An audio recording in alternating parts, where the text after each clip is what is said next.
going on YouTube? My name is Ron King, back with you one more time, yet again for one more video. In today's video, we will be reacting to a Business Insider video about why Rolex watches are so expensive. Without further ado, let's get right into it. There is a rumor that in order for a Rolex to actually leave the factory or be a Rolex design, it has to be recognizable from 20 feet away. Hi, I'm Cara Barrett, editor at Hodinkee, the leading online watch publication. Rolex is one of the few brands, if not the only brand, that has a very specific aesthetic. They are sporty, they are active, they are tool watches. That's kind of their main DNA. In the 50s, they came out with the Submariner, the Explorer, the Milgauss, the GMT, and they were all watches that were designed and made to be used as tools.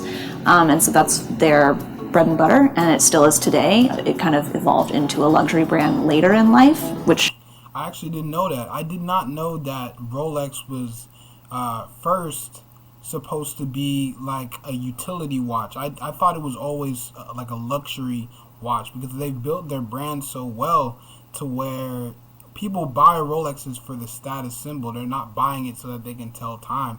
They're buying it so that people can know that they got it, you know. So it's very impressive and very interesting that it was first supposed to be a utility watch. So very interesting. Let's keep going. now is what they're known for. So that's kind of the interesting thing about them, is they initially were tool watches, which have now become luxury. Rolex is kind of one of those brands that sits on the lower end of the spectrum as far as luxury watches are concerned. The Submariner is $8,000. The entry-level watch at Rolex is $5,000 with the Oyster Perpetual. Their three qualities are self-winding, waterproof, and precision, and they really focus on quality. It takes 1 year to make a Rolex. Oh, wow. I had no idea it takes a whole year to make a Rolex. No wonder they're so expensive.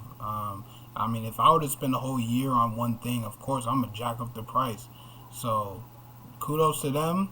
And that's crazy because, I mean, that just tells you how much work and quality effort goes into making those watches. So, very interesting. Let's keep going.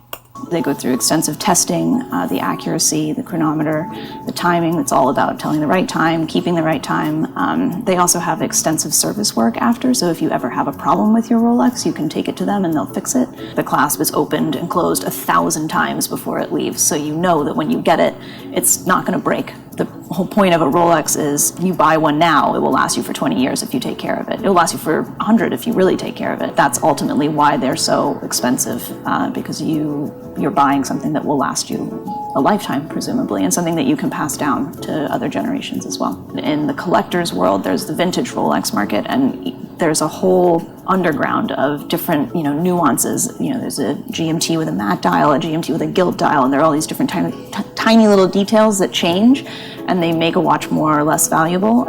So going into this video, I really thought that they cost so much just because they had built their brand so well, and basically people are just buying it as a status symbol, like I said before.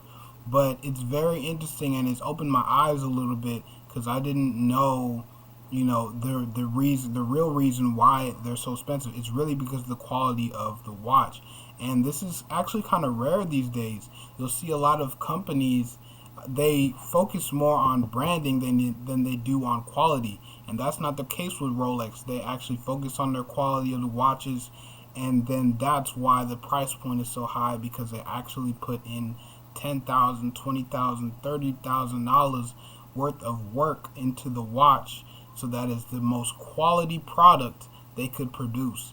So very cool. Let's finish it out. There's the Paul Newman Daytona, which sold for $17.8 million last fall, and that's the most expensive Rolex that's ever sold at auction. The Paul Newman Daytona is a really good example where they came out with the Daytona back in the 70s, and they put these exotic dials on them. They couldn't sell them, and now they're the most collectible watches on the vintage market. No one knows how many Rolexes are produced per year. No one knows how many Rolexes are produced per model, but there are specific ones, like the Rainbow Daytona that came out this year, rumored to have an That is a beautiful watch. I want that. I want that for sure. That is so beautiful. One day when I'm a millionaire, I'm copping this. Okay, I'm copping it, and I'm wearing it everywhere. I don't care. I'm wearing it. This is just beautiful. I have nothing else to say. Just beautiful. Wow. X amount made, but very small quantities. And you don't ever know exactly what the number is, but you do know that there aren't that many, and they're hard to get. One of the best things about Rolex is anyone can wear any of them. They're very unisex, and I think that's refreshing because a lot of times brands are, put a lot of diamonds on watches and kind of brand it as a woman's watch, whereas Rolex does the same thing, but it's, kind of unisex. So I wear a lot of men's Rolex. But the ladies Datejust is actually, in two-tone, is actually the most sold. The two-tone, bruh.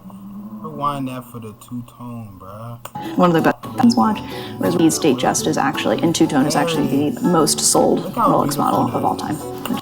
Man, on that note, we're gonna finish it out, man.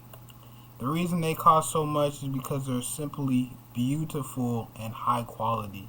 So you can't hate on Rolex. So that's it for today's video. I hope you guys enjoyed it. I hope you guys learned something.